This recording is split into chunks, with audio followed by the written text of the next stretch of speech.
ในวันที่5 มีนาคม 2025 นี้ที่สถาบันการธนาคารทันคำพันธ์พมทัดกรรมการกลุ่มการเมืองศูนย์กลางภาคคณะเลขาธิการศูนย์กลางภาคประธานคณะกฎการศูนย์กลางภาคประธานองค์การกฎการแห่งรัฐและหัวหน้าองค์การต้านการสลัดบังหลวงขันศูนย์กลางได้พบปะโอ้ล้มพนักงานลักแหล่งของธนาคารแห่งสาธารณรัฐประชาธิปไตยประชาชนลาวในพิธีท่านอรุณบุญยงห้องผู้ว่าการธนาคารแห่งสปป.ลาวได้ขึ้นรายงานการเคลื่อนไหวซี่นำพาของคณะบริหารงานพรรคธนาคารแห่งสปป.ลาวว่าเวียกงานกวดกาพรรคได้เอาใจใส่ประเมินตีราคาคุณภาพการจัดตั้งพรรคและสมาชิกพรรคเพื่อเป็นพื้นฐานห้องหับหน่วยพรรคปลอดใสเข้มแข็งนักแน่นติดตามสุกยูการกักเกียมดำเนินกองประชุมใหญ่สำคัญ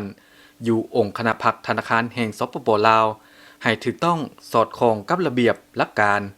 สืบต่อติดตามกวดกาการเคลื่อนไหวของบรรดากรมเทียบเท่ากรมและบรรดาสาขาธนาคารประจำภาคอย่างเป็นปกติด้านการนำพาจัดตั้งปฏิบัติเวียกงานวิสาเฉพาะสู่ซนให้อัตราเงินเฟอ้ออยู่ในระดับ1ตัวเลขปริมาณเงิน M2 คุ้มครองอัตราแลกเปลี่ยนเนียงติงอยู่ระดับบ่สร้างแหงกดดันต่ออัตราเงินเฟอ้อระดับขังสำรองเงินตราต่างประเทศให้สามารถกุ้มการนำเข้าได้5เดือนควบคุมอัตราส่วนนี้บ่เกิดดอกออกผลคุ้มครองรายหับจากการส่งออกผ่านระบบธนาคารคุ้มครองปรับปรุงอัตราเงินแฮฝากบังคับ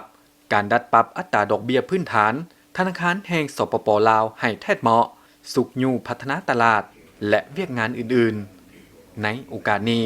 ทานคำพันธ์พมทัดได้ตีราคาสูงและสมเสยหมากผลที่ย่านมาได้ของเวียกงานธนาคารในระยะผ่านมาพร้อมทางได้ชี้นำให้คณะพรรคคณะนำธนาคารแห่งสปป.ลาวสืบต่อเอาใจใส่การปฏิบัติบรรดามาตรการในการสุกยูการเติบโตของเศรษฐกิจที่รัฐบาลได้วางออกโดยเฉพาะมาตรการที่พัวพันโดยกงกับการรักษาเสถียรภาพเงินตราแห่งชาติให้มั่นเทียงสกัดกั้นภัยเงินเฟ้อปรับปรุงนโยบายเงินตราควบคุมปริมาณเงิน M2 ให้อยู่ในกรอบที่กำหนดไว้ต้องคุ้มครองสถาบันการเงินที่บ่แม่นธนาคารบ่ให้เกิดมีปัญหาการขาดสภาพคล่อง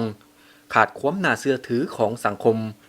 ต่อกับการกักเกียมความพร้อมรอบด้านในการดำเนินกองประชุมใหญ่สำคัญของพรรค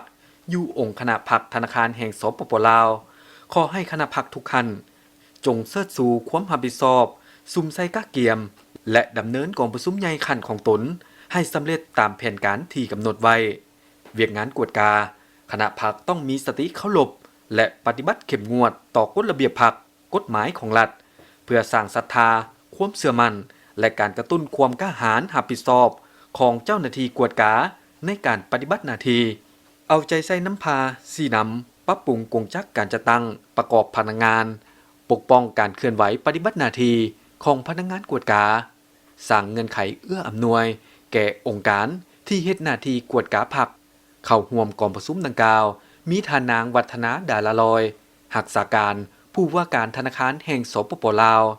มีบรรดาห้องผู้ว่าการหัวหน้ากรมห้องกรมพร้อมด้วยภาคส่วนที่เกี่ยวข้องเข้าร่วม